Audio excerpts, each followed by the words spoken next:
Kuphakama amaphaphu ku-Advocate Thembeka Ncukayithobi ngesikhathi u-Advocate Shamila Batohi etshela isigcawu ukuthi akasakhumbuli kahle ukuthi ngobani abameli abameluleka mayelana neyinsolo ayibhekise ku-Advocate Chauke. Did you take advice from Advocate Epstein or not? No. All right. I don't think so. All right. And did he give you any written advice? I can't recall. The problem I have is that you've disclosed many legal opinions and you have not mentioned Advocate Hilton Epstein at all in your evidence in chief or in your statement.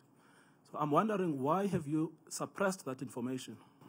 I haven't suppressed anything. I honestly can't remember whether he gave us any opinion on this.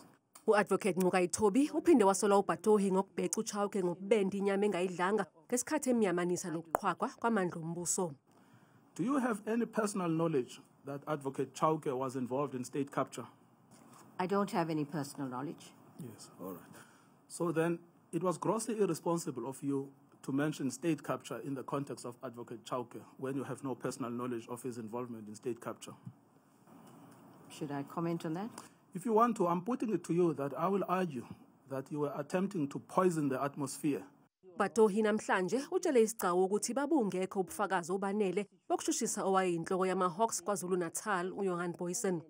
Impendulo yakhe ikhomba ukuthi uyavumelana nezinyathelo ezathatha u-Advocate Chauke osolwa ngokuqhambukela kuleli cala.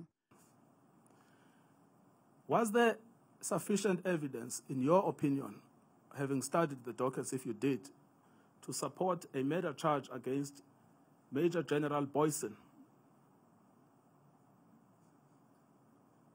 There wasn't.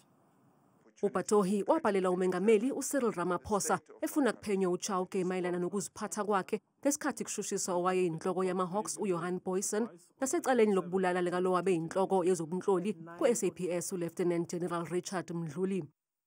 uBatohi uvele isikhashana namuhla wabe secela ukungaveli ngolwesibili nangolwesithathu ukuze akwazi ukuqedela umsebenzi wehhovisi lakhe njengoba kulindeleke ukuba athathe umhlalaphansi onyakeni omusha.